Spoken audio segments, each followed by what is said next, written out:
Здраво, јас сум Стефан Спасовски.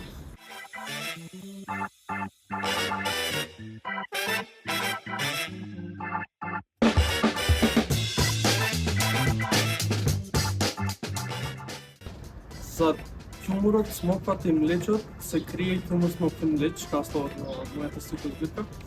А зад насловот на збирката се кријат песни кои што може да се прочитат различни аспекти на фолклорот, на слободата, на оно што значува денес општеството и како тоа може да се промени и низ историска гледна точка, меѓутоа и низ разни општествени критики. Мислам, во денешно време, од денешна гледна точка е многу важно да се зборува за слободата, особено да не се гледа само слободата како еден концепт, туку апсолутно да се гледа, значи, сите периферни точки и да се гледа низ целокупното значење на слободата. И затоа мислам, особено важно за денешен контекст е тоа што слободата не се сваќа во нејзиното целосно значење, туку се гледа само на некои делови, на некои аспекти кои што може да се помалку нестабилни, но мислам дека ако се согледа од повеќе аспекти, ако се согледаат и нејзините периферни точки, е доста важно и од критички аспект, меѓутоа и од аспект на чистото значење на слободата и како човекот се доживува неа.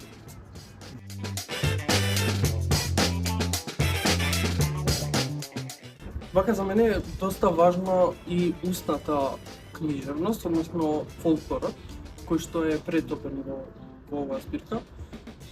Важно е од аспект на тоа што не им е дадено толку многу значење на тие ликови во книжевноста, еве например како Лилит, кој што е делумно опфатена како лик во Библијата, меѓутоа не го дознаваме целосната нејзина перспектива, односно целосниот нејзин лик.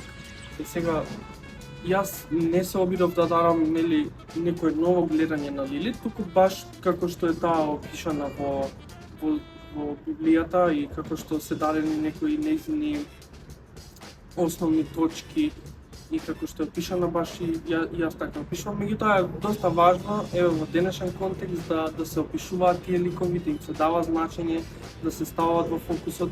Покрај нејзе, значи, има Бегемот, кој што исто така е еден лик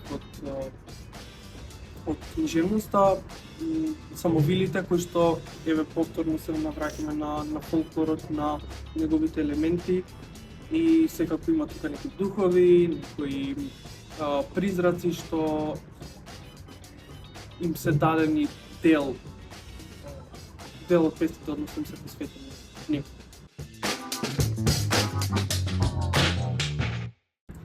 Па пред се мислам дека е многу вредна генерација, бидејќи работи на доста значајно време за кој што треба да се зборува и од критички и од ангажиран аспект.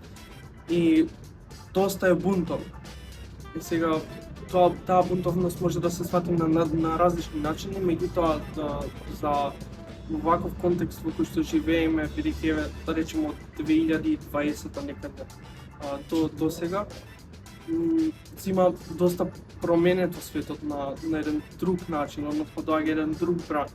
И затоа мислам дека нашата генерација е посветена и низ таа гледна критичка точка, меѓутоа и низ таа ангажираност која што дава некаков мотив и ново гледање на некои нешта. Да, важно ми се критичките осврти, не само во пишана форма, важно ми се и мислењата на читателите, што ќе имаат прочитана книгата. Важни се затоа што даваат и некое ново читање, тоа што еве јас никогаш не ми паднало на памет да го промислам и не би било толку во памет додека сум ја пишувал збирката. Важни се за да се дадат и некои нови согледби, за да се даде некоја забелешка, да се укаже на нешто што би можело да се промени, да се даде поддршка еве пред се. Збирката излезе пред скоро време, нема не по месеци, се уште и не можам да знам точно сите што досега ја прочитале што мислат за неа. Меѓутоа од некои имам чуено пофални зборови досега. Со некои имам влезено и во некои дискусии, некои што си имаат согласено, што се нема баш целосно согласено со некои мои аспекти.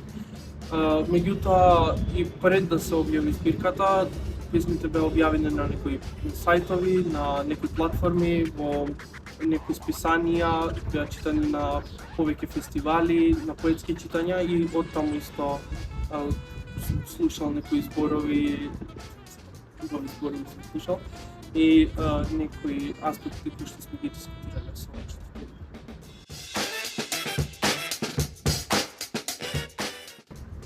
Па мислам дека секој човек во својот живот има прочитана книга која што не му се допаѓа, нели? И треба да се каже секое мислење.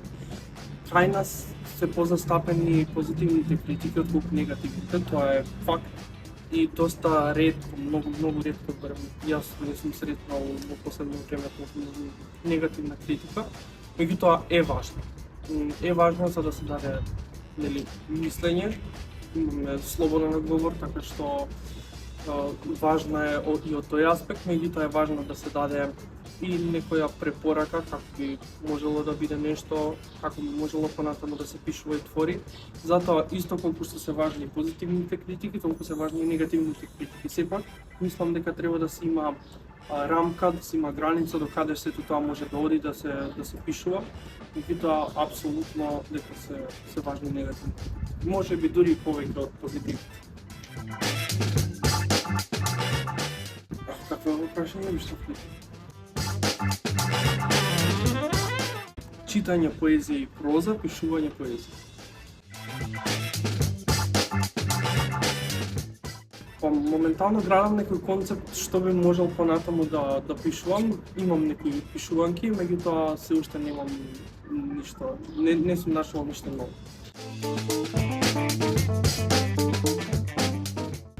Ова прашање знаете дека ќе ме прашате, така што имам спремен стих од табланата на Владо Рошевиќ, знак што не значи ништо и се може да значи. Океј, фала ви.